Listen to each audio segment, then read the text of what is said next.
ഏറ്റവും പ്രിയപ്പെട്ട സുഹൃത്ത് അജിത് മാഷൻ, SKJ ഹയർ സെക്കൻഡറി സ്കൂളിലെ എന്റെ പ്രിയപ്പെട്ട കുട്ടികളെ, വലിയ സന്തോഷം നിങ്ങളെ ഇങ്ങനെ കാണാൻ സാധിക്കുന്നത്. സാറ് വളരെ ഡിഫറന്റ് ആയിട്ട് ഒരു ടോപ്പിക് ഇൻട്രൊഡ്യൂസ് ചെയ്യാൻ ആഗ്രഹിച്ചു. അതിന്റെ ഭാഗമായിട്ടുള്ള ശ്രമമാണ്. എന്തായാലും ഞാൻ അതിനെ ഹൃദയപൂർവ്വം കോമേഴ്സിന്റെ ഒരു അധ്യാപക നിലയ്ക്കും ഫാക്കൽറ്റി നിലയ്ക്കും ഞാൻ ഹൃദയപൂർവ്വം സ്വാഗതം ചെയ്യുന്നു. കാരണം വ്യത്യസ്തമായി നമുക്ക് കാര്യങ്ങൾ ചെയ്യാൻ സാധിക്കുക എന്നുള്ളതാണ് ഏറ്റവും പ്രധാനം. അതാണ് ശ്രദ്ധിക്കപ്പെടുകയും.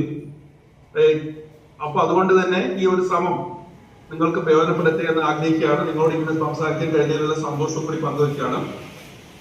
സാർ സൂചിപ്പിച്ചതുപോലെ നമ്മൾ ഏതാണ്ട് ചില കാര്യങ്ങൾ ബിസിനസിനെ കുറിച്ച് മനസ്സിലാക്കിയിട്ടുണ്ട്. ബിസിനസ് എന്താണ്, അതിന്റെ പ്രത്യേകതകൾ എന്താണ്, പ്രകൃതം എന്താണ്, പ്രാധാന്യം എന്താണ് തുടങ്ങിയ കാര്യങ്ങളെല്ലാം നിങ്ങൾ ഓൾറെഡി ഇപ്പൊ മനസ്സിലാക്കി കഴിഞ്ഞു. അതിനുശേഷം ഇനി ബിസിനസിന്റെ വിവിധ രൂപങ്ങൾ നമ്മൾ മനസ്സിലാക്കാൻ പോവാണ്. ബിസിനസിന്റെ രൂപം, ഏറ്റവും സാർവത്രികമായ ബിസിനസിന്റെ രൂപം, ഞാൻ നിങ്ങളും ഒക്കെ എപ്പോഴും കണ്ടുകൊണ്ടിരിക്കുന്ന വാങ്ങുകയും വിൽക്കുകയും ഒക്കെ നമ്മൾ ചെയ്തുകൊണ്ടിരിക്കുന്ന ആ ബിസിനസിന്റെ രൂപം, അതിന് നമുക്ക് ഒരാൾ മാത്രമുള്ള ബിസിനസ് നടത്തുന്നത് സോൾ പ്രൊപ്രൈറ്റർഷിപ്പ് എന്ന് വിളിക്കാം. Sole proprietorship, sole SOLE, sole എന്ന് വെച്ചാൽ ഏകാന്തം എന്നാണ് അർത്ഥം, ഒരാൾ മാത്രമുള്ള അർത്ഥം. ഒരാൾ മാത്രം. പ്രൊപ്രൈറ്റർഷിപ്പ് എന്ന് പറഞ്ഞാലോ ഉടമസ്ഥാവകാശം, ഒരാൾക്ക് മാത്രം ഉടമസ്ഥാവകാശമുള്ള ബിസിനസ് ആണ് sole proprietorship business. Owner. So sole proprietorship is a single form of business organization, most simple form of business organization, ഏറ്റവും ജനകീയമായ ഏറ്റവും ലളിതമായ ബിസിനസിന്റെ രൂപം. സോൾ പ്രൊപ്രൈറ്റർഷിപ്പിനെ കുറിച്ച് നിങ്ങൾക്ക് ഏകദേശം ഒരു ധാരണ ലഭിച്ചിട്ടുണ്ടാവും ഞാൻ കരുതുക.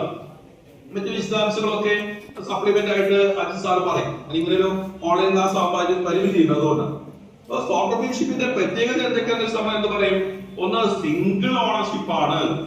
ഒരാൾ മാത്രം ഉടമസ്ഥനായിട്ടുള്ള ബിസിനസ് ആണ്. ഒരാളാണ് ഉടമസ്ഥൻ. He's the sole proprietor, he's the sole owner.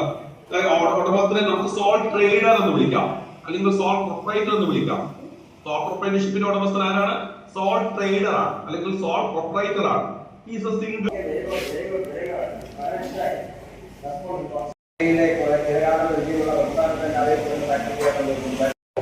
രണ്ട് ഫോം ഓഫ് ഓർഗനൈസേഷനെ കുറിച്ചാണ് നമ്മളോട് പരിചയപ്പെടുത്തുന്നത്. എന്തിനാണ് ഇത് പരിചയപ്പെടുന്നത് ചോദിച്ചാൽ, നമ്മൾ പഠിക്കുന്നത് കൊമേഴ്സ് സബ്ജക്റ്റാണ്. കൊമേഴ്സ് സബ്ജക്റ്റിന്റെ നമ്മൾ ചുറ്റുപാട് ഒത്തിരി വിഷയങ്ങൾ പലതരത്തിലെ ഇഷ്യൂസ് ഒക്കെ കാണാറുണ്ട്. പലതരത്തിലുള്ള ഫോംസ് ഓഫ് ഓർഗനൈസേഷൻ കാണാറുണ്ട്. ഒരുപക്ഷെ നിങ്ങളുടെ തൊട്ടപ്പുറത്ത് ഒരു കടയിലെ മാനക്കാരുടെ ചായ കട, അത് സോൾ പ്രൊപ്രൈറ്റർഷിപ്പാണ്. ഇനി കുറച്ചപ്പുറത്തേക്ക് പോയി കഴിഞ്ഞാൽ അവിടെ നിങ്ങൾ നോക്കിക്കഴിഞ്ഞാൽ അവിടെ കുന്നംപറ്റ ക്ഷീര വ്യവസായ സഹകരണ സംഘം, പാൽ സൊസൈറ്റി, എത്ര പേര് വീട്ടില് പാല് അളന്ന് കൊണ്ടു കൊടുക്കാറുണ്ട്. നിയമത്തിന്റെ അടിസ്ഥാനത്തിൽ നിർബന്ധമായിട്ടും രജിസ്റ്റർ ചെയ്ത് രൂപീകരിക്കുന്ന ഒന്നാണ്.